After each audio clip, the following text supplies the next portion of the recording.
Hello my peculiars, and welcome back or welcome to my peculiar corner if you're new here. It's Andy here reporting for another Magical Friday encounter, and I really hope you had an amazing week. Now today we are gonna dig deeper into the Ology series. Again, we are gonna explore the secrets of Egypt with the Egyptology book. This is one of my most favorite from the series. I mean, it's very hard to choose a favorite from all of them, but I really love this one a lot. And I know that this year they had a 20th anniversary edition re-release. I'm not sure if there are new stuff inside of the book that are like not present in the old version. I have no idea. I've seen the book in the bookshop already, but I'm not gonna get it because yeah, I mean, I already have this edition, the original edition, so I'm fine with that. But as far as I'm concerned, I don't think that there is anything expanded, for example, in the new edition. But anyway, before we're gonna go and start our journey through Egyptology, please subscribe to my channel if you are new here, click on the notification bell so you can always stay up to date to my content, comment, like so you can help grow my account, and don't forget to go and visit my Instagram account at Andy's Peculiar Corner to see more of my magical content and my magical pictures. I love photography, as you all know already. But without further ado, let's crack on with the show.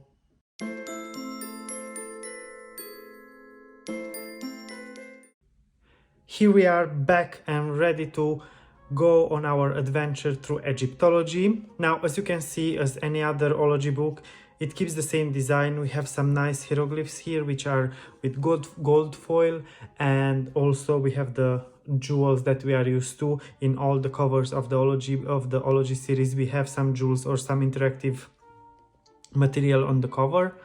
Now, this book, as the others, is written in a form of a journal, which makes you feel like you are part of the story and of the adventure. It has interactive pop-ups, a lot of information, educational information about the mythology of Egypt. So let's just crack on and go ahead. So once we open the first page, we will see some picture here. Again, it's like in a journal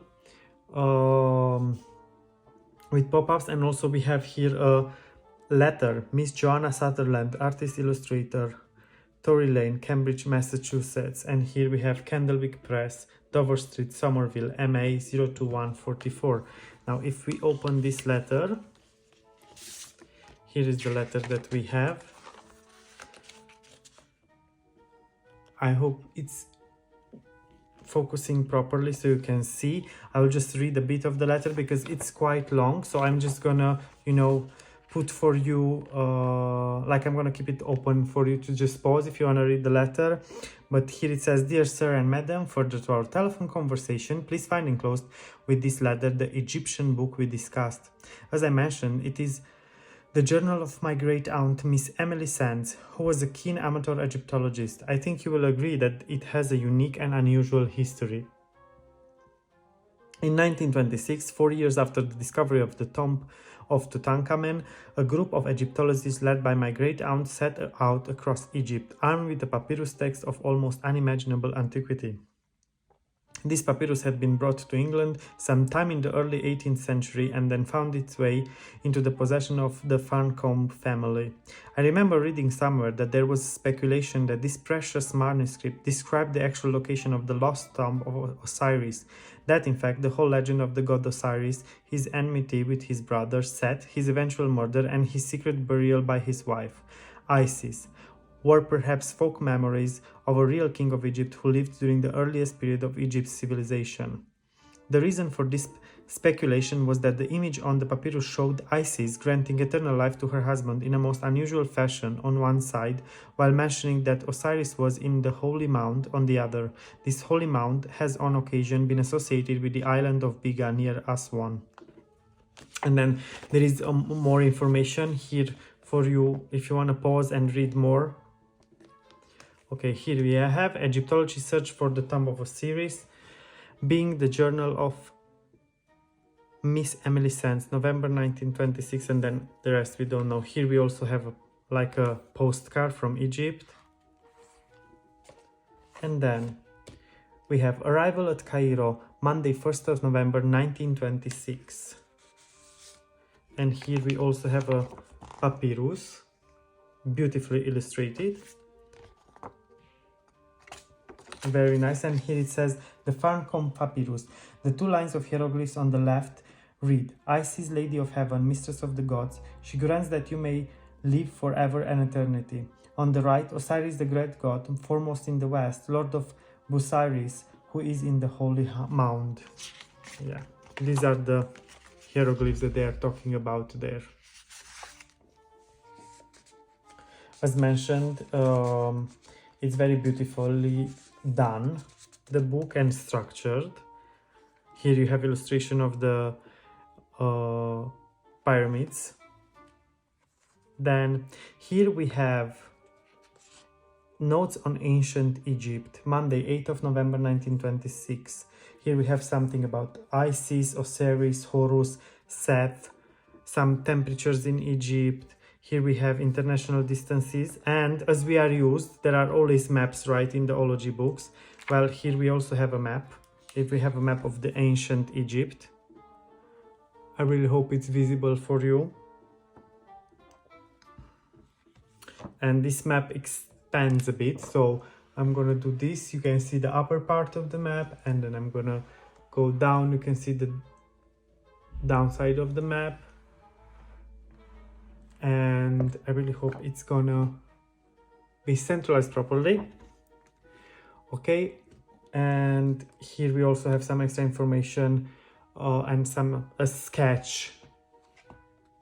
Here you have it, and some hieroglyphs, and then the hieroglyphs are explained.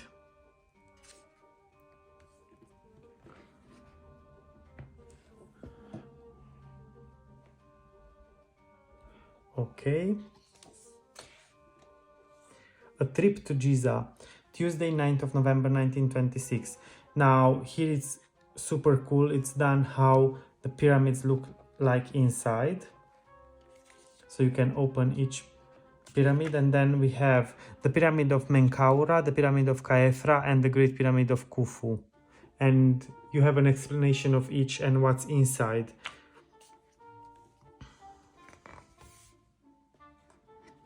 Here we have a small sample of mummy cloth, and it's nice, like when you touch it, it's really, you know, it makes it authentic, and it feels like, okay, yeah, that's really, you know, from a mummy.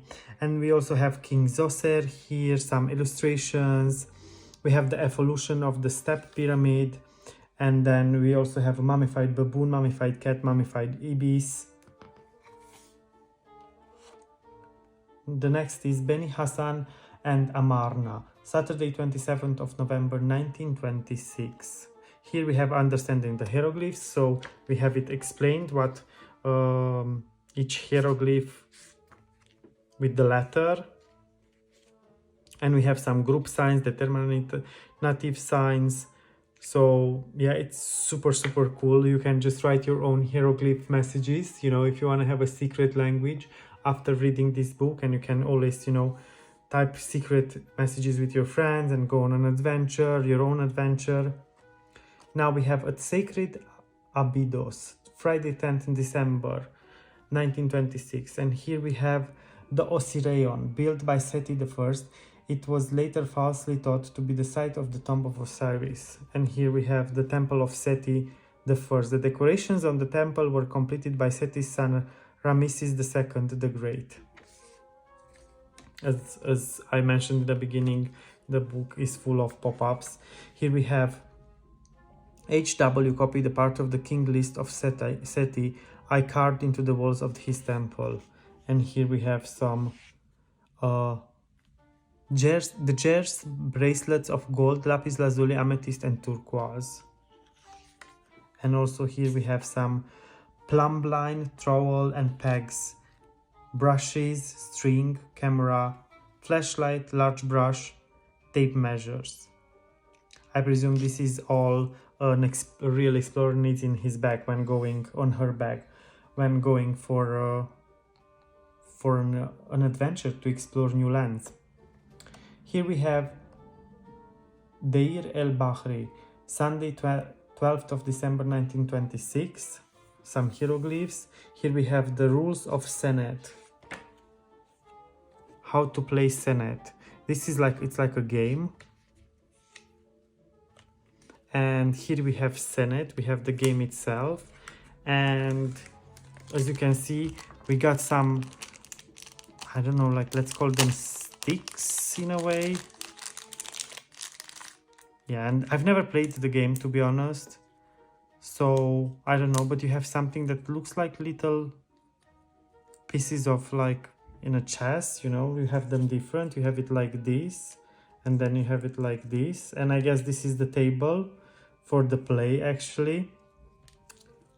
That's very good. It's like a mini board game within the book, which is, I find, super awesome and quite magical to have a board game in a book like this, in an encyclopedia. I did not play it, but maybe we can play it together in the future. I will definitely make a video about it. I will have so many videos for you guys, because every time I find something in the Ology series, I will make a video about it, so get ready.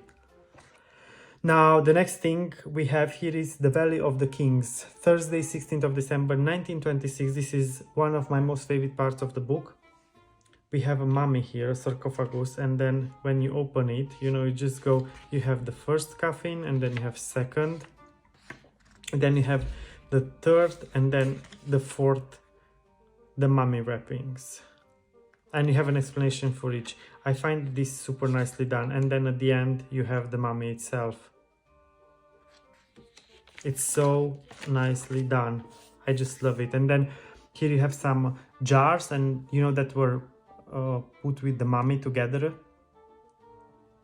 And yeah, you have also the how the burial chamber, what was around it and everything. It's super educational. The next thing we have Karnak and the Colossi, Saturday 18th of December 1926. Here we have is like, it looks like a postcard. Ozymandias. I met a traveler from an antique land who said, "Two vast and trunkless legs of stone stand in the desert. Near them on the sand, half sunk, a shattered visage lies, whose frown and wrinkled lip and sneer of cold command tell that its sculptor well those passions read, which yet survive, stamped on these lifeless things, the hand that mocked them and the heart that fed, and on the pedestal these words appear. My name is Ozymandias, King of Kings. Look on my works, ye mighty, and despair. Nothing besides remains. Round the decay of that colossal wreck, boundless and bare, the lone and level sands stretch far away." Percy Bysshe Shelley, 1719-1822.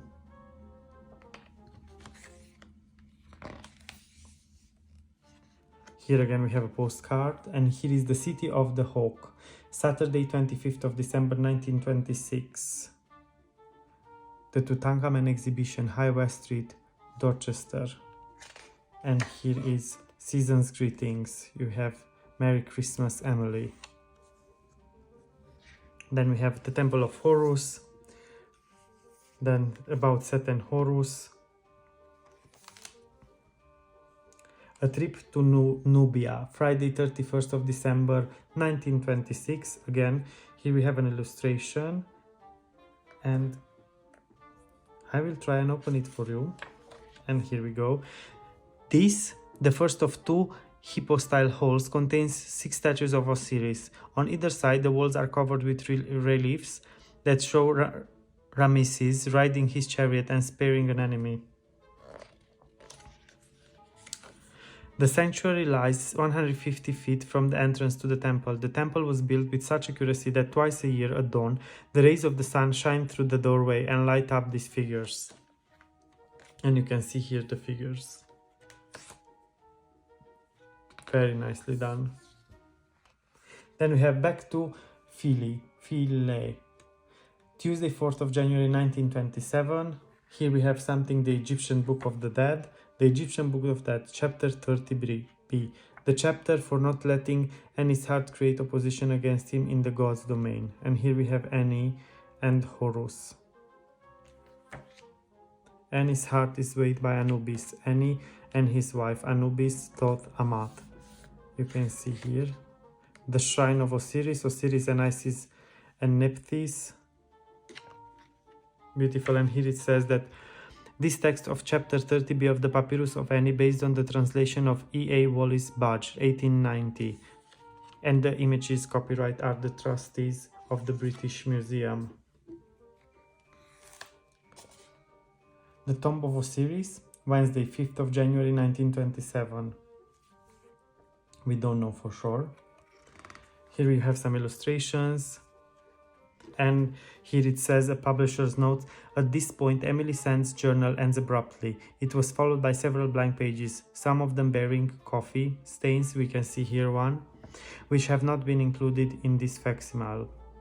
And we have the last page. As we are always used, at the end of Egyptology book, we have something special. Here we have the Eye of Horus. I'm not sure if you are able to see it, but there is a jewel inside. And we also have hand-delivered Miss Emily Sand's Patsy's Hotel, City of Cairo, Egypt. And if we open this, we have a series of postcards, very beautifully done. Cairo, Egypt, Alexandria, Egypt. Then a postcard with the Sphinx. Then here Egypt, view of Giza from the Nile. Here we have ancient Egyptian musicians. Yeah, this, as I said, is the Sphinx. Here it even says the Alabaster Sphinx in Memphis. And these are just little cards. So, yeah.